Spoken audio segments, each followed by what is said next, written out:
পিছত যিখন খচৰা ভোটাৰ তালিকা প্ৰস্তুত হৈছে সেই ভোটাৰৰ তালিকাত ব্যাপক বিসংগতি দেখিবলৈ পোৱা গৈছে। কেইবাটাও পৰিয়ালে অভিযোগ উত্থাপন কৰিছে যে তেওঁলোকৰ যিসমূহ নাম তেওঁলোকৰ পৰিয়ালত অন্য বেলেগ অচিনাকি মানুহৰ নাম আহিছে আৰু সেই মানুহবোৰ হৈছে বিহাৰ উত্তৰ প্ৰদেশৰ। আৰু তেনে ক্ষেত্ৰত আচলতে এই গোটেই যিটো খচৰা তালিকা আচলতে এছাৰৰ পিছত যিখন তালিকা প্ৰস্তুত হৈছে তালিকাৰ যিসমূহ বিসংগতি সেই বিসংগতিসমূহ স্পষ্ট হৈ পৰিছে, যাৰ বিৰোধিতাৰে আচলতে বিজেপি চৰকাৰৰ বিৰুদ্ধে এনেধৰণে ওলাই আহিছে কামৰূপ জিলা কংগ্ৰেছৰ যিসকল সদস্যসকল ওলাই আহিছে। মীৰা বৰঠাকুৰ আছে, তেওঁৰ পৰা আমি জানিবলৈ চেষ্টা এই পৰ্যন্ত কোনো কাৰণতে আমি এই ভোটাৰ লিষ্ট মানি নলওঁ।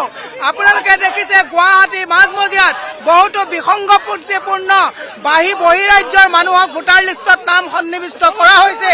গতিকে বাৰম্বাৰ আমি আমাৰ নিজৰ মানুহৰ নাম ভৰাব পৰা নাই। মই মোৰ মাৰ নাম ভৰাব পৰা নাই আজি তাৰিখত। এইখন কেনেকুৱা ভোটাৰ লিষ্ট?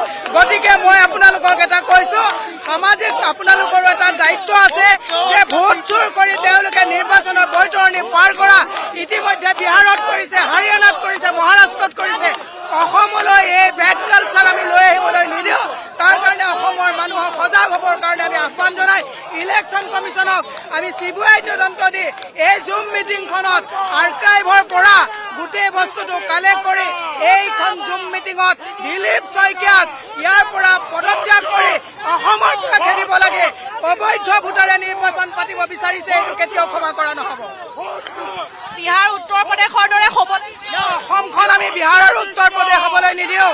বিহাৰ আৰু উত্তৰ প্ৰদেশত কৰিছে তেওঁলোকে, অসমত আমি অবৈধ ভোটাৰে নিৰ্বাচন হ'বলৈ নিদিওঁ। তাৰ কাৰণে আমি যিমান স্তৰত প্ৰতিবাদ নিব লাগে আমি লৈ যাম।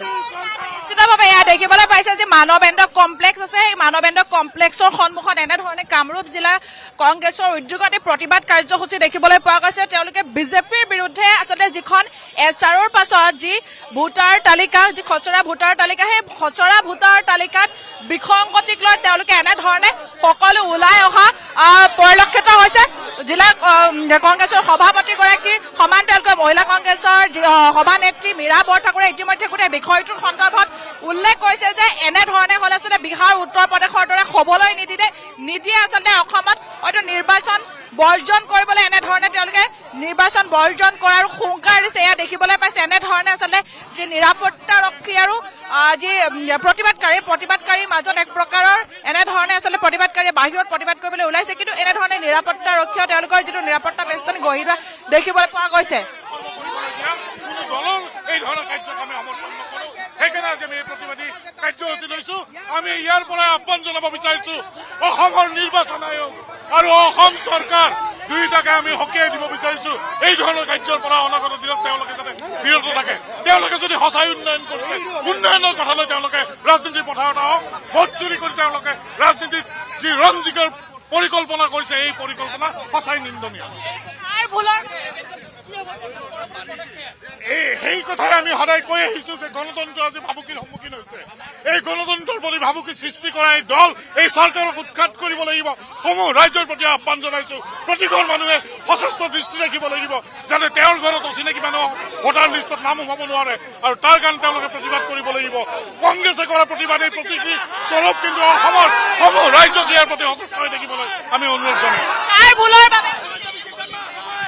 ভুলৰ বাবে বিহাৰ চাওক, এই কথাবিলাক তেওঁলোকৰ এইটো এটা তেওঁলোকৰ প্লেনিং। এই প্লেনিং কৰি তেওঁলোকে বিভিন্ন ৰাজ্যত ইতিমধ্যে জয় হৈ আহিছে। এইবাৰ অসমতো তেওঁলোকে এই ধৰণৰ পৰিকল্পনা কৰিবলৈ লৈছে, যিটো আমাৰ দৃষ্টিগোচৰ হৈছে। ঘৰৰ মালিকে নাজানে, কিন্তু তেওঁৰ ঘৰত তেওঁৰ অগোচৰে একনিষ্ঠাকৈ বাহিৰা মানুহক ভোটাধিকাৰ দিয়া হৈছে। এই ধৰণৰ কথাবিলাকক আমি তীব্ৰ ভাষাৰে গৰিহণা দিছো। অসমৰ মানুহৰ ভোটাধিকাৰ বহিৰাজ্যই নিৰ্ণয় কৰিব নোৱাৰে। অসমত অসমীয়া মানুহে ভোট দিব। অসমত চৰকাৰ কাৰ হ'ব অসমীয়া মানুহে ঠিক কৰিব। বহিৰাজ্যৰ মানুহৰ ভোট অসমত নচলিব। এই ধৰণৰ কাৰসাজি বিজেপিয়ে কৰিব নোৱাৰিব। আমি প্ৰয়োজন হলে তেজ দিম, কিন্তু অসমত অসমীয়া চৰকাৰ হ'ব। অসমত বহিৰাজ্যৰ চৰকাৰ নহ'ব। প্ৰয়োজন হলে তেজ দিম, অসমত অসমীয়া চৰকাৰ হ'ব, বহিৰাজ্যৰ মানুহৰ চৰকাৰ নহ'ব। দেখিবলৈ পাইছে এনেধৰণে আচলতে মানৱেন্দ্ৰ কমপ্লেক্স আছে, সেই মানৱেন্দ্ৰ কমপ্লেক্সৰ সন্মুখত এনেধৰণে যিসকল প্ৰতিবাদকাৰী, সেই প্ৰতিবাদকাৰীসকল এক প্ৰকাৰ উত্তাল হৈ পৰা দেখিবলৈ পোৱা গৈছে। তেওঁলোকে কোনো পধ্যে আচলতে এই যি বিসংগতি সেই বিসংগতিক তেওঁলোকে কোনো মৌচুমী গগৈ এই মুহূৰ্তত আপোনাক ধন্যবাদ জ্ঞাপন কৰিছো।